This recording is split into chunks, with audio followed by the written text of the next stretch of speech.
I'm Dorothy Rowe, and the video you're about to watch is a clip from a live webinar. If you enjoy the content of this video, please like and subscribe. I'd love to hear your comments. Thank you. Imbalances or challenges in the present life tend to come in a little bit overwhelming anyway, or overshadowing. When you're dealing with a problem, it feels overshadowing. So the overshadowing is, in this lifetime, any experience that comes up overshadowing is very likely to have some connections in the past, and you can check that. You can check those connections. And what I do is I'll start with a symptom. I'll start up here with a symptom. And then I let my awareness penetrate into the symptom. And I start to look at the symptom at more delicate, finer levels. Usually I'll come down around here to the emotional body level, and I'll start to feel what are the discordant feelings that are connected in with that symptom. And the feelings are very helpful, right? Those, even if they're unpleasant feelings, they're useful because they kind of help show you the path. They show you the path to evolution. And then what happens is when you go underneath the feelings, you get down to the astral level, which I said yesterday was around where this pink area on my picture is. At the astral level, the feelings show up as connected to threads or cords of awareness.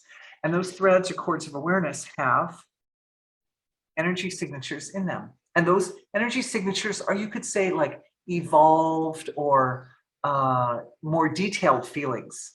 When I say use the word energy signature, I'm talking about a feeling that's really nuanced, right? It's full of information. It's not just a feeling, but it's a feeling with flavors in it, something like that. So you follow it back to the astral level, and at the astral level, the flavors that are kind of backing up those feelings, or that are like the scaffolding that cause those feelings to be in place at a grosser level, they have energy signatures in them associated with different times and places. Now, sometimes the times and places can be traced through the ancestry. Sometimes they can't. If the times and places are not, if you can't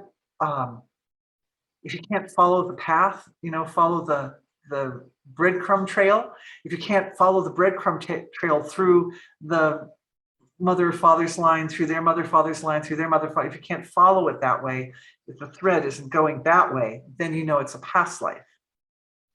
And as I mentioned yesterday, sometimes we are our own ancestors, because sometimes particular DNA form is required for the soul to evolve, and the soul is working with that particular DNA to evolve it over multiple lifetimes. So sometimes there can be overlaps, which can make the energy signatures in the threads of the astral field be very complicated, but you can decipher it out. You can decipher it out. Some discrimination is required, and part of the story is it's useful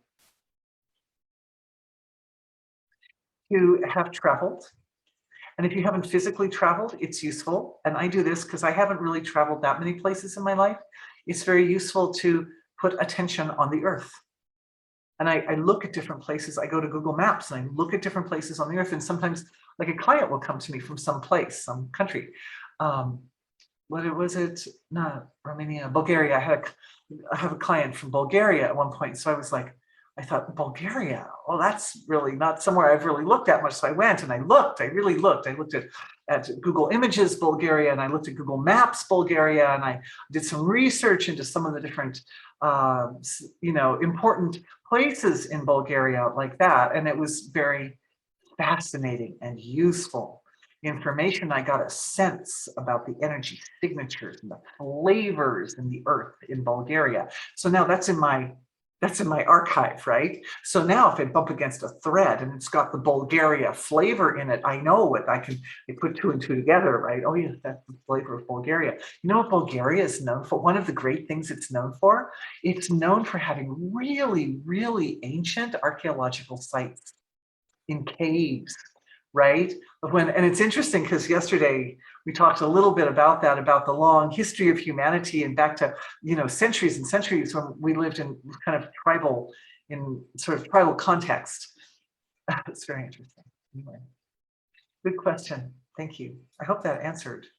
I don't know if I exactly did a healing for it, but But I think there's a good explanation there of how you can handle your own flow of awareness to not be overshadowed by the present life. And believe me, it's more valuable for you to just have that information than for me to sit here and do healings with you about it. I'm just feeling the movement down here in the gap. There's a movement that's going there through the ages, across the centuries, to all the people. And it's definitely a move of deep, unconditional compassion and love for all of humanity and for all the individuals who worked so tirelessly and such dedication to give rise to the present world and to the present generation. Such incredible investment, an investment of love and life resources that is immeasurable. That's what was coming up yesterday. I didn't quite get to put my finger on it. The investment from the previous generations is immeasurable. It is precious beyond all description. And it is the immeasurable value of the contributions of the previous generations that is driving survival in the present generation.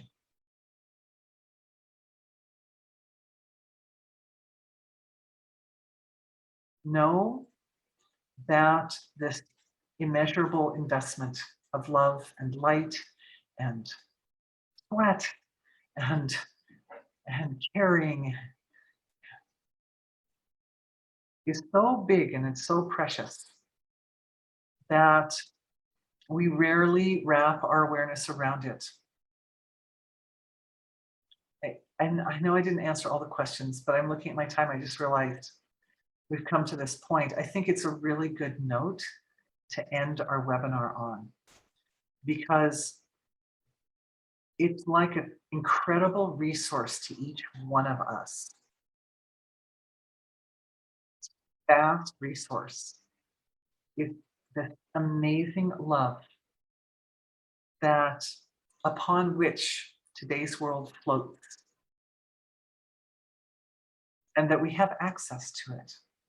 And as a resource, I think this is something that maybe is an interesting area for exploration in the future, for how we might draw upon that resource or energy healings to help us integrate that resource more and more into our physiologies now. So that because this is, if there's one thing from me that came out of this live webinar on past lives, it was the realization that as souls, we are actively engaging in the process of evolving the human form from one century to another. There's refinement coming through in the physiologies, and there are changes that are important for the survival of humanity. And I do feel that, like the healing that we did for the autonomic nervous system today, this type of work is part of that process. So thank you for shining that light, that big, beautiful light.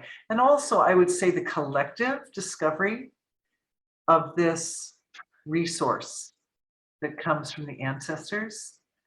I think we've taken it for granted, and generations take it for granted, but it's really precious. We take it for granted because it's so big. We can barely fathom it with our awareness. But I think as a group looking upon it, we're shining our light upon this great form is an incredible gift. And for me, we shine our light, it's like flash, it opens, boom, okay, it's there, the whole download. But I want to make sure that for all of us, everybody receives the download. Everybody receives the gift of this reality, this soup in which we exist, is this incredible ocean-like structure of the intentions of the ancestors to create a context for humanity to grow and thrive in good. It's really something, there's something very special there. So may all of you enjoy playing with that, looking at it in dream state, looking at it in sleep state, explore it, turn it around, stretch. It's going to make the awareness stretch. You have to stretch the awareness to get around that form because it's really big. But it's good for awareness, and the nervous system will stretch. And I mean, even I am having, I realize I'm going to have to go through some recalibration of my nervous system in order to totally get this thing, because it's really big, but it's really something special. And I would say this is us like mining deep under the earth. You go under the earth and you find gems under the earth, right? We've mined down into the field of the subtle regions of consciousness, and we found this gem. It's a gem. It's a gem. And it's something that I think is going to be coming up more and more as a very valuable resource for all of us. And we'll find ways to use it as we go into the future. Thank you, everyone, for being with me. Thank you. I look forward to seeing you again in future webinars. Bye-bye.